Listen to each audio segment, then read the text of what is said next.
eating those greasy burritos as much. It's CMG. Frank Holmes is going to join us at 8:35. Talk about the airlines taking flight and the overall Bitcoin market. He's always on, and gold. We got a lot to cover. Let's get it going, Mitch. This is pre-market prep.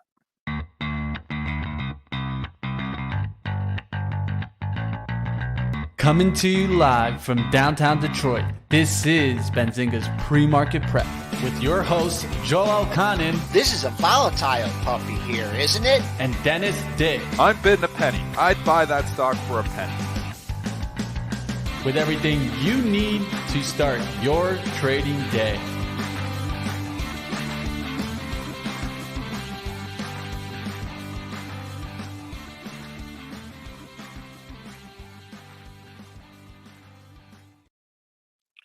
Okay, folks, we're taking a little bit of a tumble here. Over the last few minutes, the selling has increased. We're down 21 handles, 54.75, right on the lows of the session. So the yo-yo market continues. The buck, that's down 30 cents at 103 even. Bonds are up a few ticks, 128.18. Crude in the 77 handle, up 51 cents. Gold trying to get back over 1900. That's up 610 at 1891.10. Silver up 22 cents at 22.40, and Bitcoin quiet. It's down $135, 23,165. I hope Triple D cancels some bids before he came on, so we'll bring on Triple D and Money Mitch. And guys, sorry I wasn't really smooth on that intro there, but I put it in the chat GPI, and that's what it gave me to say. It's Chat GPT, Joel. GBT. Okay, GBT. That's why the intro is rough. That's why I got it rough. You got the type chat bad coded one, you know. Yeah. It's changing the whole world. I'm sure it is for Microsoft stock, which goes up $5 every single day, just because they're now going to be the search engine that everybody goes to. Nobody's going to Google anything anymore. They're only going to Bing it, because they got Chat GPT. And when's the last time you've been on I'm so Bing? certain that Google is just going to stand by and watch and not come up with any Chat GPT product of their own.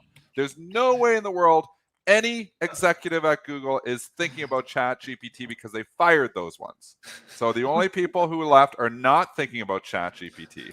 And that's why Microsoft continues to go up every single day, because everybody's just going to Bing everything. When's the last time you used even Bing, bro? Do you even Bing? Come on, man. I got it. Wait. I for full disclosure, I do use I do use Bing. Only Joel. Everybody's using it now because they got the GPT. You know why? Well, back, knock on wood, when we had some issues at this office here, it was like, oh, don't use Chrome. Chrome does this and Chrome does that. So when I set up the new computer, I'm using both. I'm using Bing for something, that, and I use them both. I use Chrome more. But so far, yelling into the computer and Bing and trying to, that's what it came up for the intro. But you can't. I mean, what are you going to say about Microsoft here? It's up 284, right? It's the Chat GPT rally. That's all it is. I mean, all it is. They're all over it though.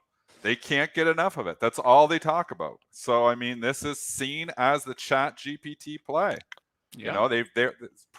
And kudos to them talking about it right away and getting involved and trying to incorporate it into their crappy search engine, because I know, like Bing, I search on Bing, I never find what I'm looking for.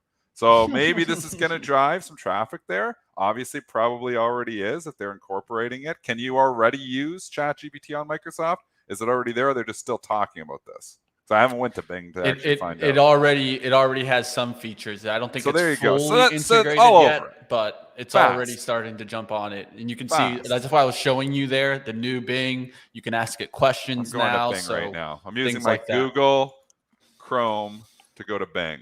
That's the interesting part, right? Don't just type in the search. Ask me anything. How are you? You know what really also gave them the lift, right? Remember when kind of even on iPhones, when you open those browsers, right? And it's no longer the Safari life, right? I mean, a lot of people still using Chrome, even on iPhones. So, I mean, let's just be honest. Google's going to win this AI battle. right? Microsoft can do stuff 100% Google's in production, AI battle. but Google's going to win it, regardless if they're late to the party. They'll figure it out. I'll bet on Google. Yeah, I'll bet on Google too. I bet on Google. I'm still long Google. But again, you can't argue with right now. People are just thinking whatever they can get in ChatGPT and they're buying it. Microsoft seems to be the play. They're the ones, that are all over it, at least to start, So we'll see how Google responds. But it would be highly unlikely that Google just sits back and doesn't launch anything of their own. So do we get a pop in Google when they officially announce something? Or is it just going to be too late? That's the question. Is it being priced in already into the stock? It's popped a little bit. So, it has come back from a crappy earnings report. So I got to think there's a little bit of it coming in, but nothing like this Microsoft move. Microsoft is basically up. Well, some of it was the earnings bounce, but definitely up 15 points, probably you could say, from ChatGPT. There's 15 points here. So 5% move so far. Huge market cap stock. It's a big move. Yeah, what other GPT? The AI has come off a little bit. I know. Yeah, it's just it's got the ticker symbol. What are the other chat GPT plays? The little stuff. Like Microsoft was obvious. This AI thing, I don't think is. I think someone mentioned SOUN. Is that those one? are small though? We're going penny stocks now. There's another penny stock, BBAI, Big Bear AI Holdings. That one's been watched. What was the one I just Sound SOUN. Well, here's one. Hound. Veritone. Remember that one? Yeah. It hasn't really moved much. Maybe that is a play off of it. VERI. That thing can be a wild little stock too. Obviously, had the big moves. Remember, got all the way up to like $60, $70, then it got down to like $1. Then the 2020 rally took it up to $45 again. Then it got back down to like $4. I'm not in it. That could be a play. I remember this one because I was looking at it, and I don't know who mentioned it to me, but I had a GTC order in, and it was in I don't know, it was like around $6, $7. It was pretty low. I have to go back farther than this, and it was in Barron's, and it was on the cover of Barron's. And it was, I think it might have been during the pot thing too. So they were just grabbing stuff, and I missed it by like 50 cents. I had a GTC. I can't remember, 650 or 7 or something like that. Maybe it was higher, and then it took off, and then I never got back into it. But just real quick, going to the Microsoft, who was the analyst that took us from 240 to 220? Remember those days? You thought it was going absolutely out of business. What? The downgrade must have come with the second day of the year. Did someone downgrade this? And we had to gap down, and we continued lower. Way down to 220. I don't know. That was the Tesla day too. The third day was when they had the analysts downgrading Tesla, and they downgraded. I don't know if it's to sell, but they downgraded it. And the stock opened down that day, went to like 101 Tesla, and then reversed and closed green that day. That was the turning point. That was the key reversal that this market was looking for. Should have just used my indicators, man. RSI called the bottom perfectly on that Microsoft chart. On the Microsoft chart. On the Microsoft one? Yeah, it called it perfectly. The January effect called the bottom on all these things.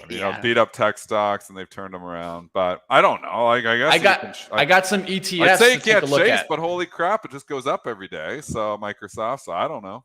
Let's roll through some of these ETFs that are for AI. I got the Global X Robotics Artificial Intelligence ETF. That's going to be BOTZ. BOTZ.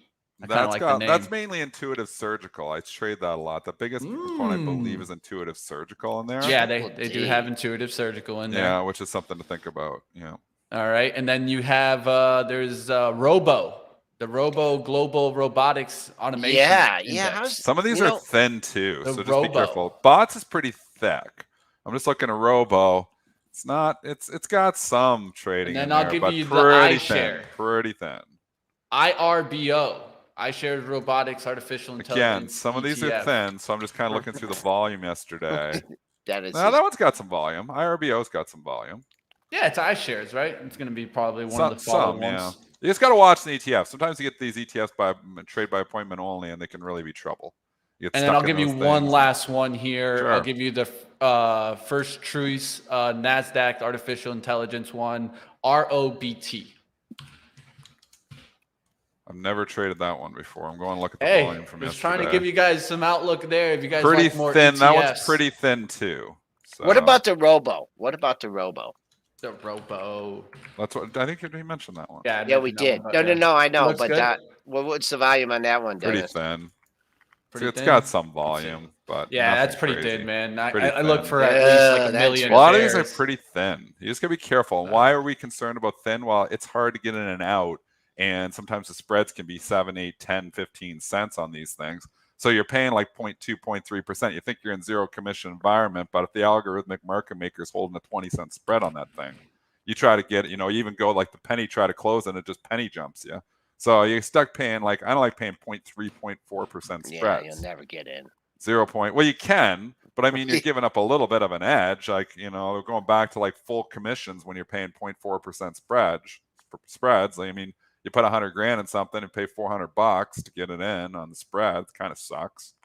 So I don't know. Maybe if you're really in long term, though, maybe you don't care about paying 0.4, 0.5%, but 0.5% adds up. That's why I like the SPY, and obviously the really liquid ETFs, so they get in for 0.01% if you pay the spread. So, well, real quick, just before we finally move on, I found it. It was on January 4th that this guy downgraded Microsoft. I mean, and then that it had already had a weak day, then it gapped down, went down another day, and then hit the bottom. Absolute bottom. Everyone puked that thing out. We all know about that. This was a crazy earnings day. I'll just give you a pre-market high. Pre-market high is 273.66. Things are this is a thin area here, so I'm not going to make any stand and say there's a daily high standing in the way. Next daily high that you're contending with is 280.34.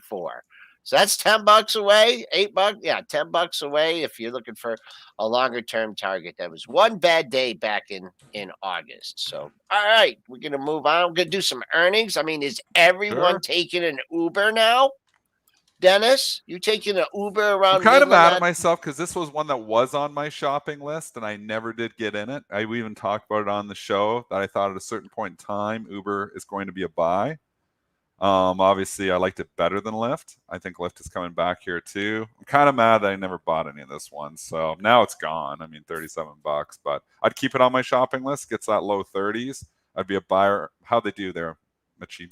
All right, Uber Technology Q4 EPS at 29 cents, sales at 8.61 billion, beat the 8.48 billion estimate. Gross bookings at 30.7 billion, up 19% year over year. Q4 monthly active platform consumers up 11% year over year. And trips 2.1 billion, up 19% year over year. Uber Technologies, I don't know about you guys, but we'll see. I mean, Uber's been trying to come back, right? I think the only thing to always keep in mind is when we finally solve that issue, and I think at some point we'll get autonomous driving, what happens to Uber then? That's my only biggest question with Uber in long term. That's a ways away, but that's something to think just about. Long term, if you're thinking this for like a 10-year, 5-year investment. Maybe they're going to lead the charge. Maybe they're going to team up with Tesla and have all their Teslas, and they're going to be just, they're going to lead the charge there, and they won't have to pay their drivers; they'll just get paid. There's going to be some people that make some money off that too. Why not Uber? Why can't they just, fire all their drivers and keep all the money? That could actually be good for them. We'll see. AI, right? Taking over. That could be good for them. I like Uber. I'd be a buyer on significant pullbacks. It's making money now. That's something to think about too, Joel. This, obviously in a cash burn situation for a long time. They are no longer in that situation. They've been making money here for a while now, though, haven't they, Money Mitch? Yeah. They 29 cents this quarter. They make money. So you got to respect. Yeah, so if you just go, let's say, I don't know what they're supposed to make this year, but say $1.50. I mean, trading 25, 26, 27 times earnings. I don't know if that's right. Just my quick math out of my head. I didn't look it up. But it doesn't sound that expensive if it's going to continue to grow. And I like the idea of them eventually maybe leading the charge in, autonomous driving. Maybe they can be there. Before I give a technical, two good Uber stories. Last time Lisa and I went away, we went down south, and we have a friend that helps us out down there, picks us up at the airport, and we're standing there, and I'm like, Lisa, I go, what airport did you tell her? And then she actually told her the wrong airport. We were supposed to get picked up at West Palm, and she was like, I'm here," and I'm like, Lisa, where is she? And she's like, oh, she's in Fort Lauderdale. But Lisa was on the phone within 5 minutes, man. We had an Uber driver. He was there. Actually paid the Uber driver less than the driver that we pay down there. It was actually cheaper. And then on the way back, we took an Uber. And this guy, of course, when I travel, I was wearing my Michigan stuff. He couldn't stop talking about Michigan football, and he pulling out. I know some guy like that from the 80s and the 90s. So Joel loved this guy. Yeah, I mean, he pulled out some this names. Guy's like my best friend. Yeah. He actually. Do you guys remember Antonio Vargas? He was Honey Bear. I can't remember the name of the show. There was come on, help me out, Chad. It was like a cop show, but it was Huggy Bear used to wear that funky hat. Come on, Joel, you're dating yourself. Well, anyways, back to the 30s. His son played football at Michigan. Was it Starsky and Hutch? Nah, it might have been Starsky and Hutch. Was it? It is Starsky. They're saying Starsky. Yeah, Huggy Bear. I never watched that. Huggy Bear and Starsky. Yeah, I never watched that one. Well, Huggy Bear's son went to Michigan and played for a while, Justin Fargas, and then he went to he's been. I'm like, oh, was he number 32? And he's like, how did you know that? But anyways, I should have bought Uber then. I did it. I'm looking at the monthlies. 37.45 was your March 2022 high. We did trade above that, but don't know where to buy it up here. But I think it's important to hold 37.45 here. All right. What about Lyft? Let's get a Lyft. Yeah, it is. Lyft. Well, man, that stock's. Look at the January effect here. Boom! Right from the lows, up 80%. Up 80%. Basically, the losers, baby. This comes out after, I think. Earnings come out after for this one. Thursday. Thursday they come out. Yep. You get a pop 1875 if you want a target on that. And I mean, there's a pesky high up here at 1893. So potential resistance between 1875 and 93. I can't give you a really good point to buy this one. No, just give you resistance. Will it fill the gap? I've seen so many charts fill gaps back to the upside that I'm just like, well, Lyft has that gap there from May 2nd and May 3rd. Who knows? Maybe it fills it. I can't chase them here. I'd love to own Uber on a pullback, though. I would take Uber over Lyft, and I would love to own it on a pullback. And again, you look up, and you see the PE 500, because of old earnings reports, but they're starting to make money now, 29 cents. I'm just, quadrupling that. So I'm just going in my head. If they can make 30 cents a quarter, 30.68, 90, 120, $1.20, 240, 360, it's 30 times earnings if they can continue to make money at that pace, and maybe they continue to grow it. So I think Uber is actually not expensive here. All right, let's I was just going to say, for the younger people too, you mentioned, a car insurance, price of gas has gone up. I mean, there's something to be said if, depending how much, you need a car, depending on where you live in the suburbs and stuff. It's spend a lot of money on Uber before you make a hefty car insurance payment. So one thing I even looked at, just to kind of give you guys an outlook, I looked at becoming like an Uber driver just on the side to just do it like a couple hours. And then I realized, oh no, but then I got to pay this separate insurance because you can't just keep your same insurance and drive under Uber. That's kind of against your insurance policy. That's the same with Airbnb. You have to get a different insurance to even be a part of it. Then right there, I started seeing that margin that I was going to make really quickly go away. Airbnb is the same thing. You've got to have all your special insurance. Horror story, up here in Georgian Bay area there. Airbnb's coming back. Airbnb. They're Airbnb in the place, and they didn't have the right insurance, I don't believe. And they were Airbnb. The tenant went in there, burned the house down. And it's been sitting there now, this house, for 2 years, burned down, and it's full insurance fight. Nobody wants to pay. Because one, I don't think it was an official. I'm not sure, but I don't think it wasn't. There's some rumors. Nobody knows anything because we don't know the situation. But all I know is the house has been sitting there, burned down. They have a fence around. They haven't even cleaned it up. Like they haven't cleaned up the thing or nothing because it's still an insurance fight. Who's responsible? So you got to be very careful when you do these Airbnbs. Make sure you have the right insurance. Make sure you have your I's dotted and your T's crossed, because the tenants are sloppy. You know, you get in there. Yeah, some are going to be fantastic, but some aren't going to give a crap. And they burn the house down. So it's been sitting there, and it was a nice house. They burned the house down. It's sitting there just for 2 years. You know, you can see part of the structure is still like intact. Like it looks like it just burned down yesterday, but it's been sitting there for 2 years. They're trying to figure it out. So make sure you got the right insurance. Well, I will say that at least on Airbnb, coming back to my important price point that I've been looking for above 124, as I said, I'd start looking at Airbnb again. Well, there you guys see it. It's already getting there. Of course, this one came from the bottom of the range. It's been far. We'll see what happens on that Airbnb. It's interesting. It's coming back. Heck of a January, man. Look at that. Don't burn my Chipotle, though, Joel. Don't burn it, because we're going to go ahead and get into that burrito. Chipotle Mexican Grill, Q4 EPS, $8.29, missing the $8.90 estimate. Sales at $2.18 billion, missed the $2.23 billion estimate. Though Chipotle Mexican Grill executive said that transaction trends improved through Q4 and turned positive entering 2023. We're just in this buy the dip mentality. I've never understood the P on this thing. I've missed this entire run for Chipotle forever. Me and you, Joel, I think both have never really, been a big fan of this stock, and I've just watched it go up and up and up and up and up over the years. So, I definitely not my stock. And obviously, the overall uptrend is still very much intact, and they were very much in a buy the dip market here. So, first miss for them in 6 years. You'd think under normal circumstances you wouldn't want to touch it, but we're in this buy the dip mentality. I mean, close your eyes, buy the dip may work here. I'm not saying it's going to. I think I'm not going to do it on this one. I did it on Ford, and got rewarded. I don't know if I can do it on this one, just because I've never really liked the P on Ford. And I don't mind paying P 7-8 times. Here you're paying 40 times. They needed to absolutely blow it away. I mean, come on, look at that move that it had since the beginning of the year. I don't get it at all. I ate there once. I got the burrito. It's not bad. I didn't like it.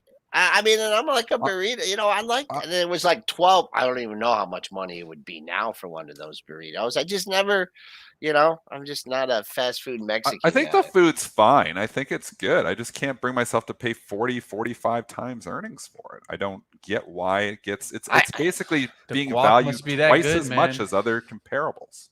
So I know maybe it has the growth, but the stock continues to go up. It continues to trade 40, 45 times. Maybe it's his best of breed, and that's why. I don't ever understand it. So I've missed the boat on this one.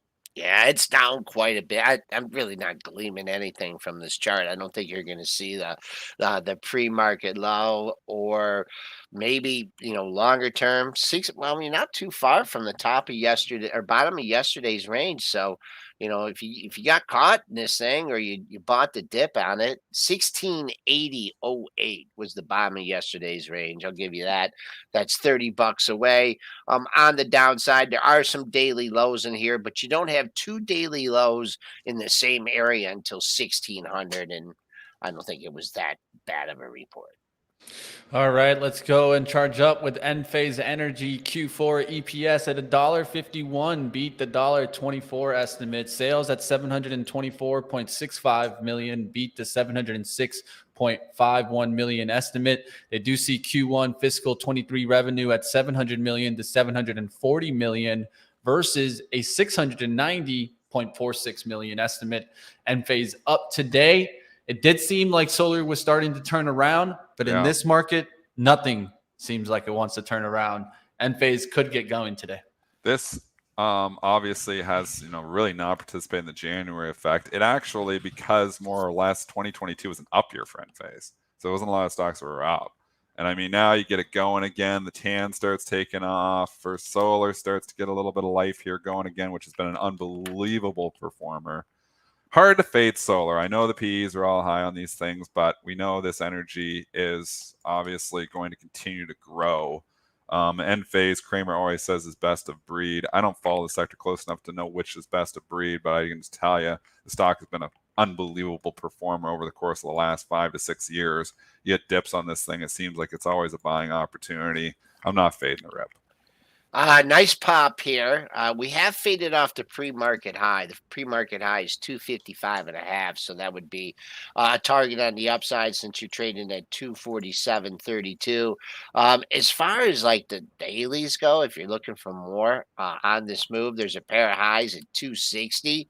Actually 260 and 260.98. I would just call it 260. But first things first, you got to take out that pre-market high, and then where you would step out on the downside here, if you get a quick whoosh off the open, you get a big seller. I know this one's kind of thin. Well, not that thin. Top of yesterday's range was 230.11. So if you're looking to get in at least on a gap fill, 230.11 would be my potential support for Enphase. All right, let's run quickly through this one. Let's go to CVS Health as they acquire Oak Street Health for $39 a share. CVS Health official. They're reporting also Q4 EPS $1.99, beat the $1.92 estimate. Sales of $83.8 billion, beat the $76.21 billion estimate. CVS sees fiscal year adjusted EPS at $8.70 to $8.90 versus an $8.86 estimate. Lifting into this, they seem to like the deal, which is funny because it was one that did not sell off and paying the premium, which I was surprised at. They did originally, Dennis. It did. They hit it originally. You're right. I remember they hit it originally, and then they bounced it. I don't see it on the chart. Is that? It's not back to October. I think what happened in October? Was it October? No, because let's look at the OSH. I think it was mid-December. Yeah, I think it was in December, actually. No, you can see the OSH gap up. So we can see clearly OSH gapped up on January the 10th. So just about a month ago. There you go. January 10th, CVS chart, January the 10th, had that little candle where it went down. Looks like from about 91 to about 88, and then they bought it back right away. So I don't know. I guess they don't mind the deal. I guess they want CVS to do something. 90 major super duper resistance on this. If it gets silly, that's where it kind of broke down from. I'd say 90 is my level. But boom, yeah, it looks like make sure you clear the trio of highs at like 88.25 first. That's currently where we're trading, and then I see where Dennis is up to 90. My question for you, Dennis, is what $4 worth of juice left in this one? The deal's going at 39. Is there something I'm missing in this? Is it a cash deal, Mitch? From what I remember, it was. I just think it's time value, but I'll take a look at it. If they're cash and stock, remember, it'll trade off the stock, but I'm pretty sure it was a cash deal.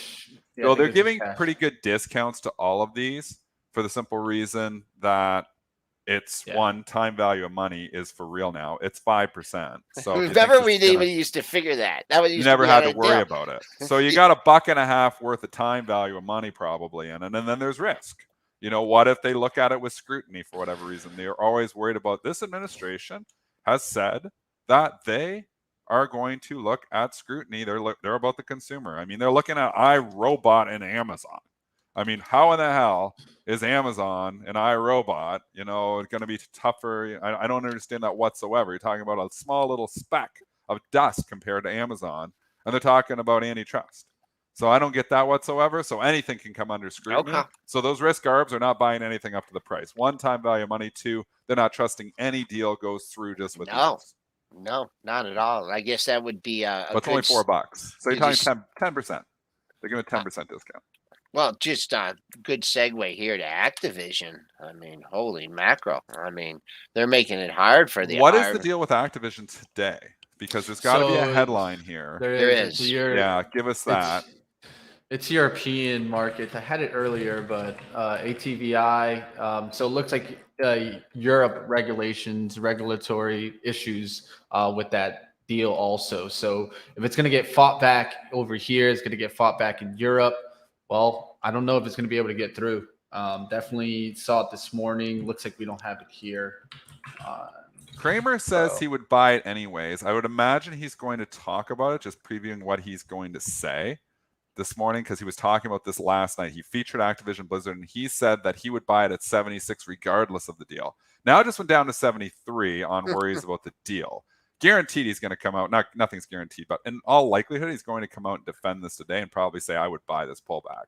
So does that lift it up? Because, whether you like Kramer or you don't like him, he has influence on stocks. I think he probably defends it. I think I would actually buy this pullback on Activision Blizzard as well.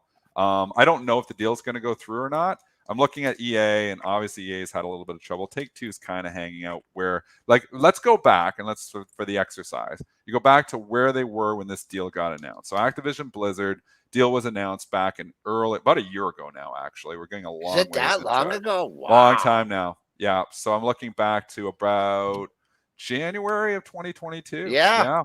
That's when they gapped up on the Microsoft deal. So we're 1 year into this. The stock was trading around $65. Where was Take-Two then? Take-Two was up at like 140. Where was EA then? EA was up at 130. So you got to think if it doesn't go through, it's probably lower than that.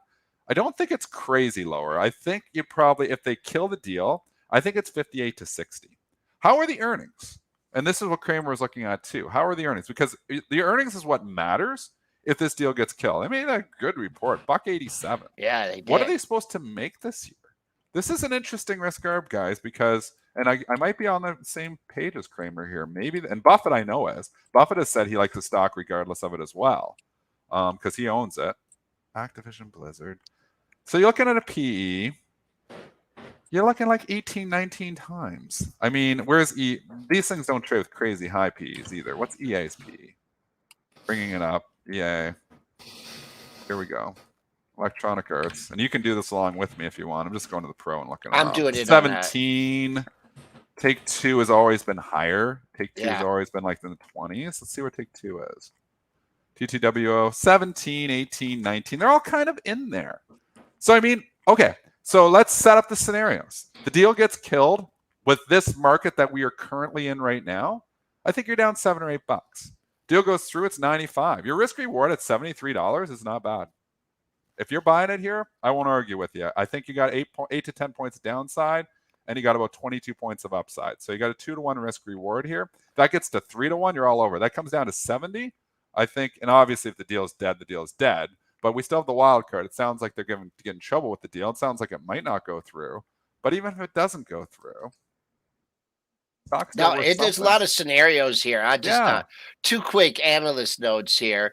One, I talked to Gene Munster yesterday on the closing print, and I asked him about this, and he said he likes Take-Two when I asked him about the deal. So that's where his favorite was. It was always my favorite too. It's the one that I had in my long-term portfolio forever. I've sold out. I don't have any of these gamers now. I've had EA. I've never had Activision Blizzard. Actually, I did have Activision Blizzard, didn't I? I had that one too for a bit. Yeah, 115. I did. I've had all these in my long-term portfolio. I don't have any of them now. I wouldn't, and EA's obviously had the really bad quarter, and it hasn't really shown any life since then. I wouldn't be against buying any of these, though. I still think gaming is going to be a big part of everything. I mean, 150. I don't know. I don't mind the Activision Blizzard down here. Well, 115, that's a huge number if you're looking for more on the upside. Take-Two, we've hit that 4 times since late January. Also on another programming note with the way that Activision Blizzard's been moving, dialed up Michael Pachter, and he's going to be joining me at 3:40 p.m. On the closing print. So we'll get his take, his marvelous turnaround, and Netflix. We'll talk Netflix, and of course we'll talk about the Microsoft Activision deal. And, he's a former lawyer, so he understands it from a couple different angles. Do we have the Frank Holmes in the background? Yeah, let's do it. Let's get out of the stocks right now. Let's get to our interview.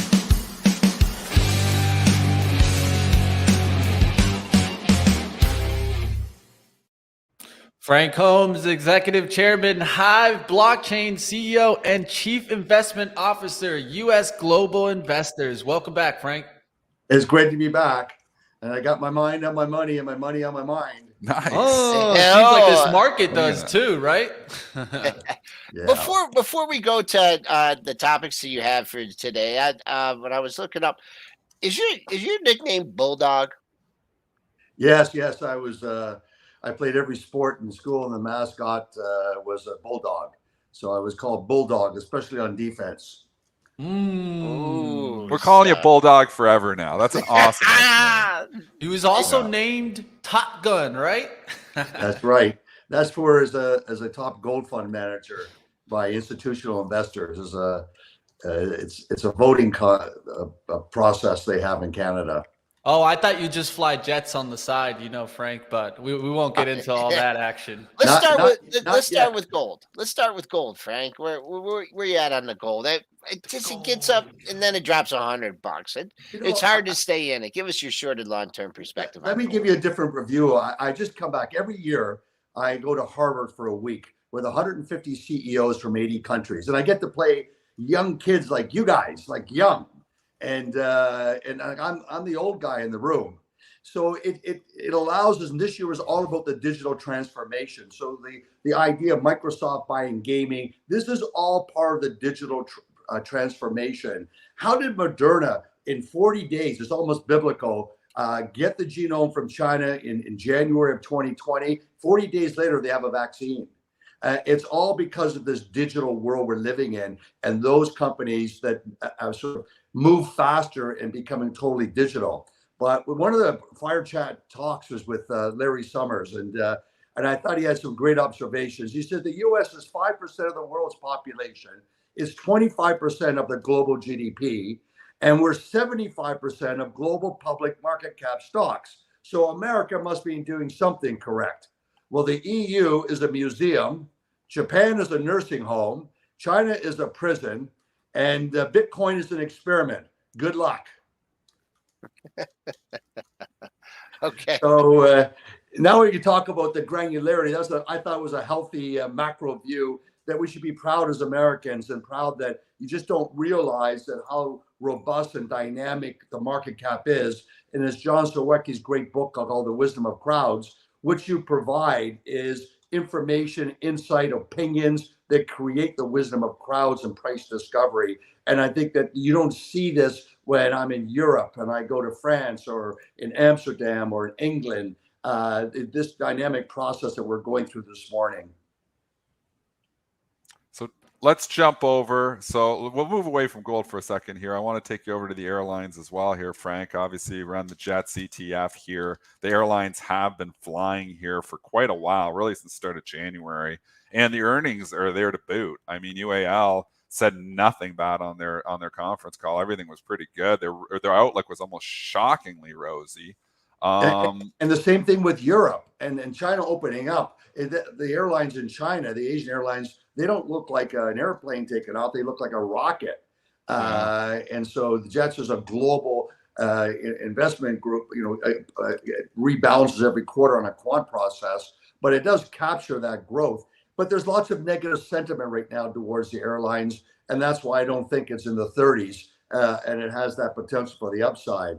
But one thing I'm talking to RAs, a lot of them are doing cover writing because of the volatility. It has big premiums on it. So I thought, that was interesting what people are doing. But overall, global travel has turned up, and bookings are strong all through next year. There's a shortage of pilots, so the airlines have pricing power. They have not opened up a lot of direct flights everywhere in the world. So you're seeing an interesting capacity issue, and you're seeing these ancillary fees starting to rise for them. So they unexpectedly turned profitable on a global scene a year early because it's the biggest inflation last year. I mean, there's positive news of that inflation. It was 42% and it showed up on the airlines tickets. Right. It was the highest inflation. And I mean, people are paying it, and don't seem to, like, the flights are full. So, I mean, we very much underestimate how much this consumer wants to go places, wants the experiences, YOLO, whatever you call it. I don't know where they're finding the money. Me and Money Mitch were talking about this on the pre-market show. I have no idea where the consumer continues to find the money, but they are. Yes, they are. And the other big shift because of COVID from Harvard was it used to be like 9% of workers would want to stay at home. It's now 30%. And a lot of them want to fly self, just like Spirit being taken over because they dominate the Caribbean. And so they want to go and find a nice island to go and do all their work all day on their computer and then go and enjoy the sunshine. So we do have a new mobile, agile workforce that's moving all up, particularly North America. And the same thing is happening in Europe. Cold weather, then the Swedes, they want to go to Spain. And so we're seeing this new dynamic. Does this continue? You think this continues? Yeah, I think it's going to change. I think there's no doubt we're going to stay at a higher level. And I think the big, risks are downtown buildings. They're going to have to repurpose them. And I think that to me is most interesting. The other case was Walmart. I did not know how much money Walmart's put into the digital space, but they're taking those big boxes and they're repurposing them for healthcare. So how that's going to grow for not only for their own employees and for morale, but it's also for everyone else. And it's that digital outlay. And all these stocks we talk about, you can see the leaders. And in Detroit, the best performing pizza company was Domino's. Why? Because they spent the most money on digital transformation. The stock far outperformed every other pizza provider for the past 3 years. So it's all exciting in this digital transformation. And that's where Hive is. As you were talking earlier, we have good news. I've stepped back. I groomed the CEO, Aiden Kellick, to come on. He's worked with us for 18 months. He's embraced the culture. And so we produced more Bitcoin than anyone else last year. Market caps of some of the other players are bigger, but we're the most profitable from a cash flow point of view. And what's really a headwind for the industry is not only the drama with FTX, but it is much more about the difficulty. You just can't believe how many people are starting to mine Bitcoin, even though it was off 50% over 12 months. And so that means unless you're increasing your machines mining, you're going to get less and less Bitcoin. And Hive is close to like 1% of the global network today. And we've upgraded all our machines in the past 3 months so that we have the most efficient machines. So I feel very comfortable. We stopped our ATM back in November, so we're not issuing any shares at this stage. So the company itself is doing very, very well, and I'm proud of the team. And I can step back and work on strategy for the company. All right. So it looks like also, of course, you just stated some of this, that the issues, right, they are presenting themselves in this mining. Looks like you guys are at least staying consistent. Looks like 260 Bitcoin in January 23, 264 Bitcoin in January 22. What's the move going forward? Is it to mine more or to mine less? No, we're going to mine more because we're going to increase our footpath, but we're not going to do silly things. And I guess the expression that Michael Saylor said, there needs some adult supervision in the space, and that's what I've provided for us, a risk management. We've not gone and entered into high debt instruments. We've not pledged our assets and seen this contagion and wipeouts has happened in the crypto mining, in addition to the fallout from FTX. We've been very conservative. We use cash management, and we've been able to create, being the first to do balancing the grid. We get paid $500,000 a month for balancing the grid.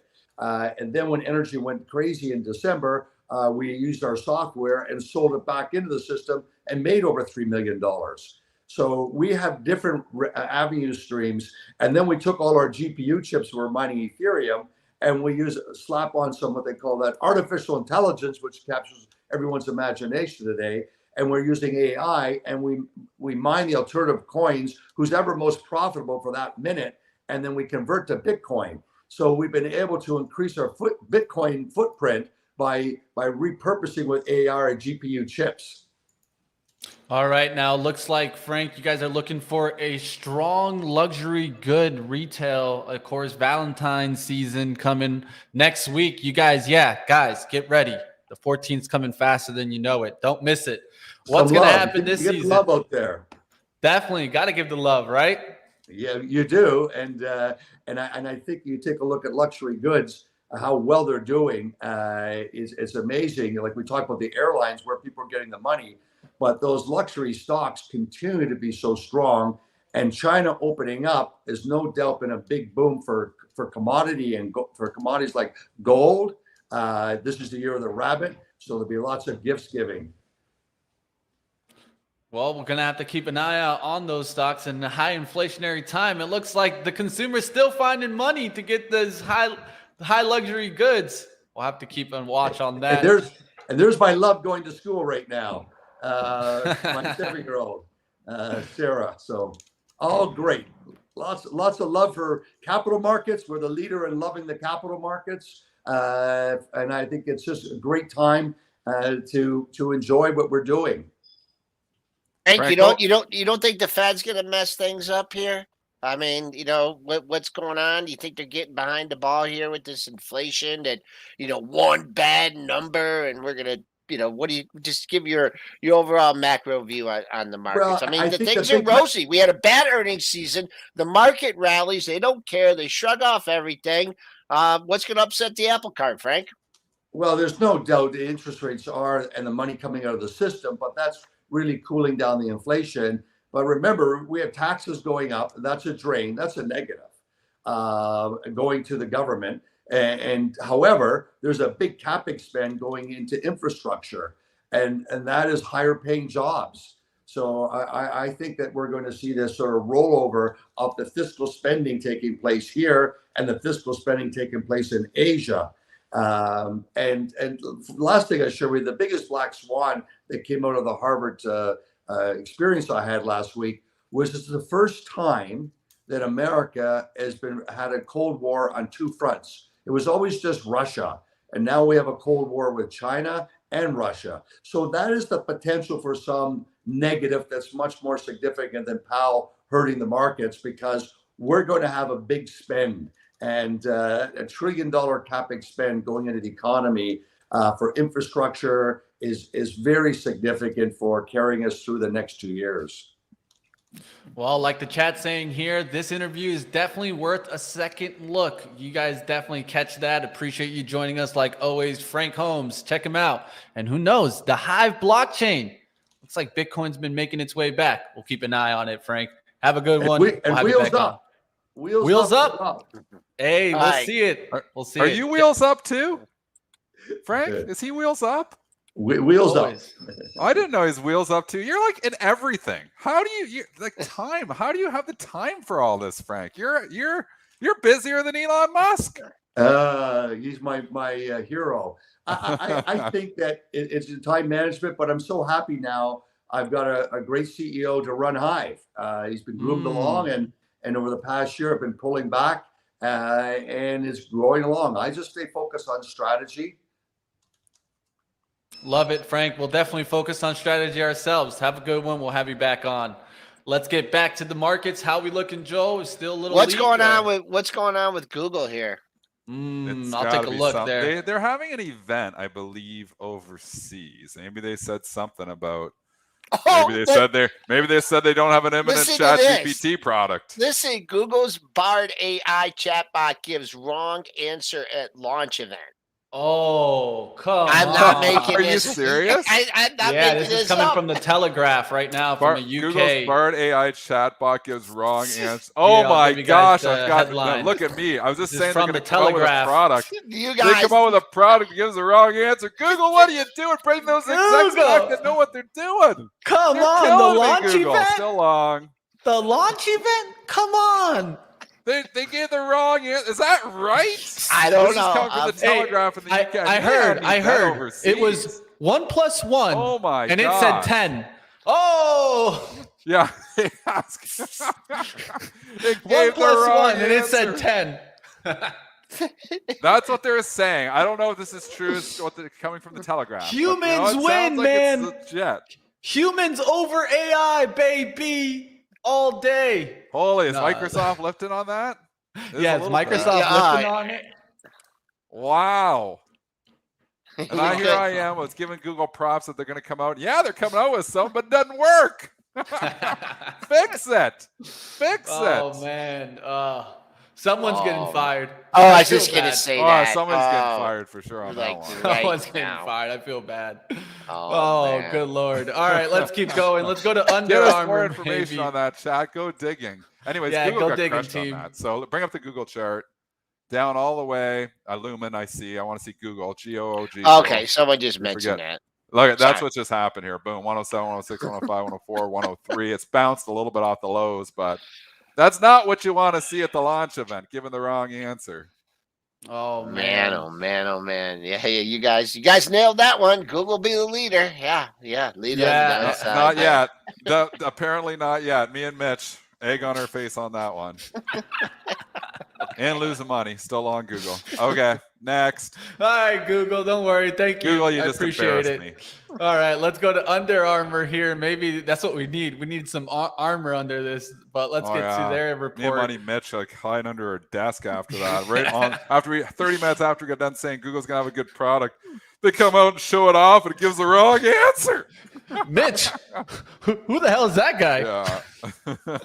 Under Armour Q3 adjusted EPS 16 cents, beat the 9-cent estimate. Sales at 1.58 billion, beat the 1.55 billion estimate. They raised fiscal year EPS outlook to 52 cents and a 56 cents high end.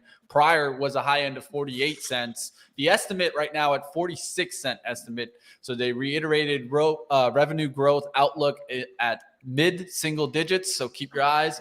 I feel, Nike really got that area started.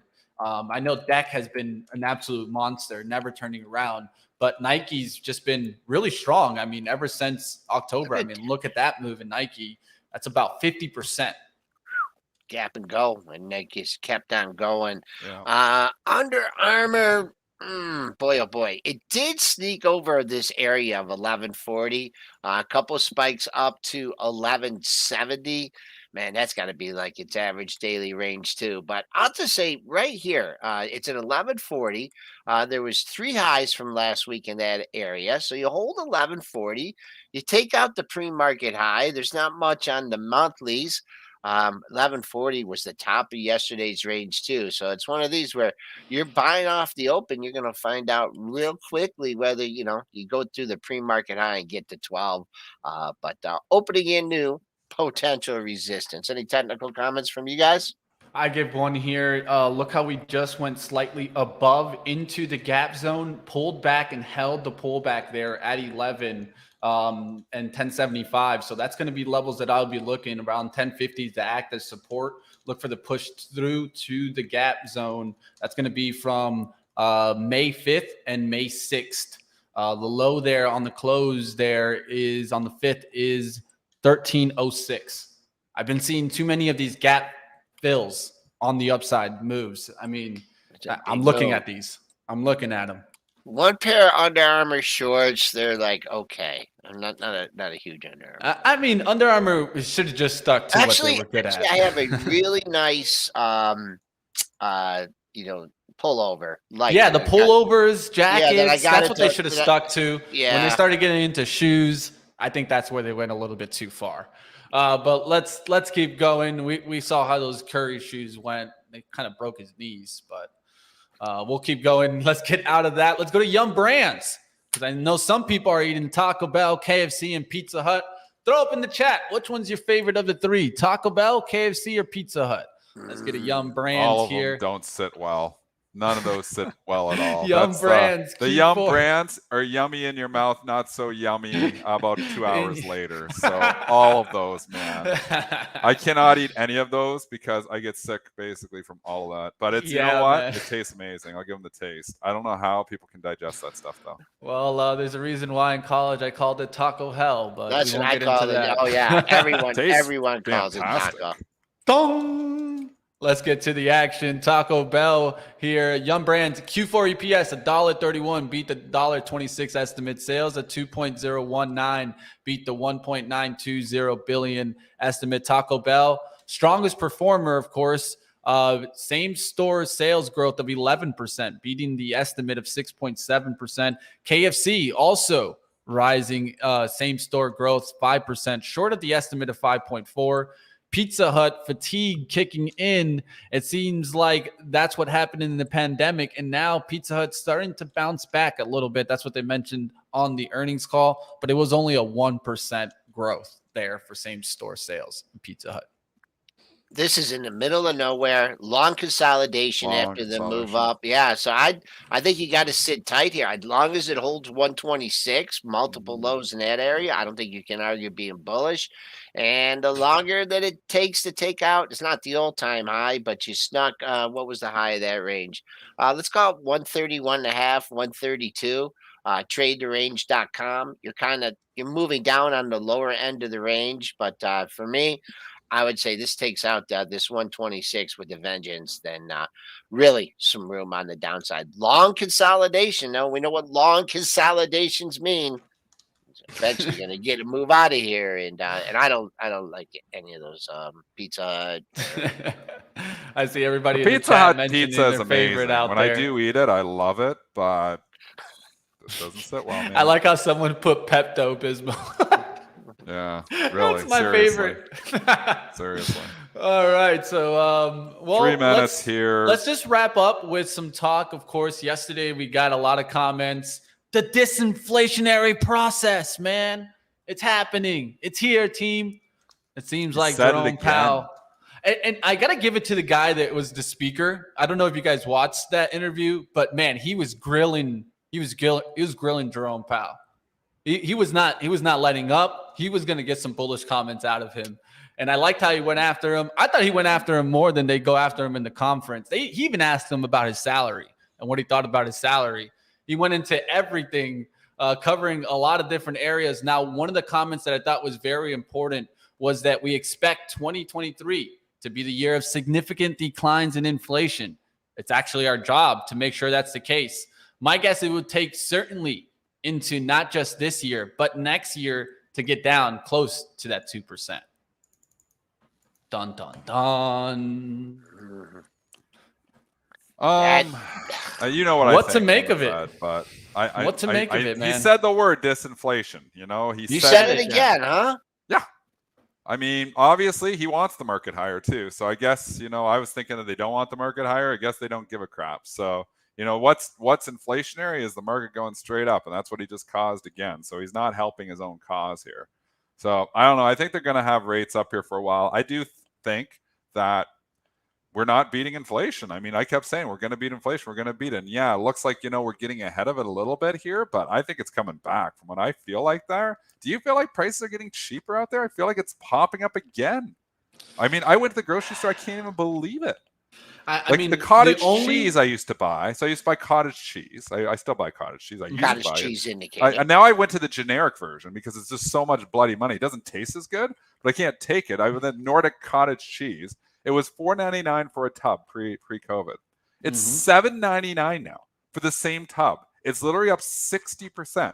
So now I went to the generic version, which is like $5.29 for the tub, but it tastes like crap. But I was like, I just can't bring myself to pay $8 for a tub of cottage cheese. Yeah. So I don't know. Maybe it's selective perception on my part, but I don't feel like prices are going down. One thing that I would say is I haven't been thinking about it like outside of the market, like what's going on here. The only time I can compare the way that the market's reaction is right now is when we had that pandemic low and everyone was looking around like, why isn't the market going down? But it just kept going back up and up and up and up and up, and it never broke, right? Well, it seems like right now, that's the way I see the market. It just wants to go up right now. Even though I see it logically coming down, I see the headwinds out there. We talk about all the situations out there. The price action's telling us something else. Oh, 100%. We just said straight that all up, along. It's rosy. Everything's perfect. Go buy the growth stocks. We'll see. Dennis, do you have a Costco by you? Because, man, I meant cottage cheese there. I do 30 minutes away. Yeah, okay, because I meant to buy some sour cream, and I bought this thing of cottage cheese. So if you want some cottage cheese, we got it. Like Joel's going to send it to you. And I want to correct when I said, because people will jump all over every word that I say. I've clearly explained the difference between disinflation and deflation on this show. I just said prices aren't going down. I don't see prices not going up very quickly. I don't see like this inflation like just starting to slowly tick higher. I'm seeing like boom, I go in, all of a sudden my $6.99 cottage cheese is $7.99. That doesn't feel like 2%. That That doesn't feel like 4%. I'll add it feels to your like story. They're still jacking. I'm gonna hop. I'm gonna go talk biotechs with Laura Chico from Wedbush. Get so biotech, Joel. What you know about those? You guys go talk. Continue your cottage cheese discussion. I just don't feel like the prices are, and again, they don't have to go down. They're not trying to get them to go down. They just want them to go up less quickly. I just feel like it's not happening all of a sudden. I'll tell you what, jacking them all again. I was in the grocery store just last week and I was walking around, right, just grabbing some things. And then I go by the chip aisle and I overheard a mom. As soon as she got into the chip aisle, she looks down. She's trying to get the bag, right, the one the singles in it, you know, the big bag that used to be about like $8. Now she looks at it and you just hear $16. $16. And I looked to the left. I was like, man, that is tough because I see her kids with her. And I know how that must feel because at the end of the day, I mean, she's trying to give her kids exactly what she's been giving them. But I mean, $16 for some bag of chips. I mean, how can the consumer keep at this for years and years? There's one thing if we're at this for like 1 year. There's a whole nother thing if we're going to be like this for the next 5 years. Wages are going to have to rise. That's and they are, but they got to get it in check, and they're going to continue to raise rates hopefully until. But if they throw in the towel and they just start changing, and again, you know, some people reaching out to me, the CPI, the changing the calculation of it again, they do that. They do that regularly. They actually change the way it's calculated to make it less inflationary. Which you know, I hope they don't pull the wool over our eyes and try to start feeding us. Oh yeah, it's down to 2% here because prices are going up a hell of a lot more quickly than 2% right now. They're saying it's only 6. It feels more than 6 though. I know the TVs, and I just bought a computer monitor. There is some stuff. The computer monitors aren't going up very quickly. They actually have come down a little bit, but that stuff has always never really been that getting jacked up. It's like the regular stuff we consume on a regular basis.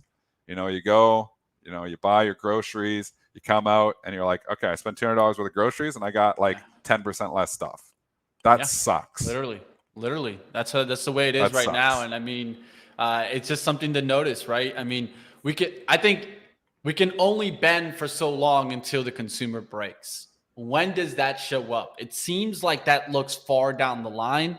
And that's why I think you're getting more and more focused on that soft. But the consumer is narrative. bending. The market just doesn't care. So here's my truth. problem with being bearish. And again, I went to full market neutral, slightly bullish. Again, I still have a lot of cash in the long-term portfolio, but I'm still getting 5% on that. So I don't mind as much waiting.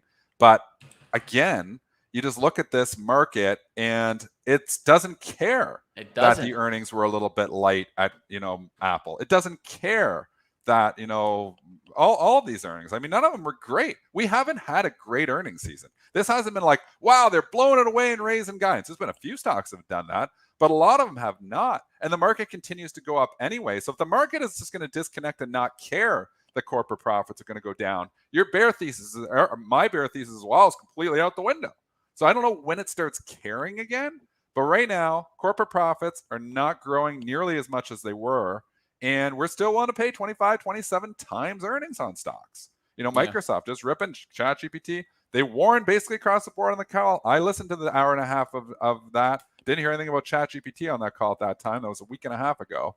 But I'll tell you, they've bought the stock ever since it. And it was not a great call. It was not great with guidance. And I don't know if they care. And the stocks dipped down and they buy them right back. The Intel report was an epic disaster. It couldn't have been worse. They bought that thing back 5 days later. I sold some of it because I was like, this is dumb. So I still got a little piece I kept of it. But I mean, this is what we're in. If you're a full-on bear, you need to start seeing stocks go down on bad news. And they're not doing that, which makes me bullish.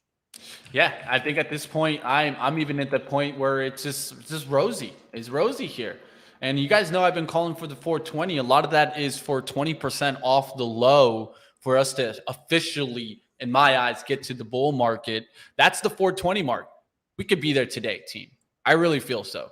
And you guys know it, that I've been in the camp for long-term bear. Well, I'll tell you right now, I see maybe Tesla ripping through the 200 today. It did not want to give yesterday. I shorted it twice yesterday, was able to make good money on the first entry, then gave some of it back on the second. And now I'm at the point where this doesn't want to break. I can tell a lot from that price action yesterday. It looks like it's to go through the 200. Yeah, I'm looking for it today. We'll see what happens. Consolidation ready, like we're bumping up, we're consolidating right under it, and eventually going to try to break out. Does the breakout become a fake out? We don't know that yet. That's what we'll but see. As of right now, it looks like it wants the 200. The exuberance is going. Euphoria is in this market. And the only time I talked about it, last time that this happened to me, was the pandemic. And what did we do there? Well, we just went straight up. Never came back down. No one was calling the V bottom. Very few. And a lot of people were saying, no, but we'll go back down to those lows. We never went back down to those lows. So even part of me is starting to get to the point where, yeah, we could get a pullback, but maybe that pullback's just the 400. I think you got to be buying dips, right? It's why I bought some. It just makes sense right now. You've just got to blindly buy the dip. Should probably buy some Chipotle today. Probably should be done. I can't bring myself to pay that kind of earnings here, but I'll tell you, I wouldn't want to short it right now down 76. Think it's going to go down 200 in this market, in this tape. Maybe something changes and needs a macro catalyst to change it to the bulls, because earnings didn't do it. We're almost through earnings season, like through the big guns. We're gonna get House of Mouse here tonight. It's Disney, we're gonna get House of Mouse tonight. So, but again, you just look here. A lot of the big guns have reported they didn't do great. It didn't matter. They bought the stocks anyway. Stocks going up on bad news, not good for bears. Always got to ask ourselves, what environment are we in? It seems like we're in a pretty rosy environment right now. Stocks jumping up, even on bad earnings reports. I threw in the towel on being bearish 3 weeks ago.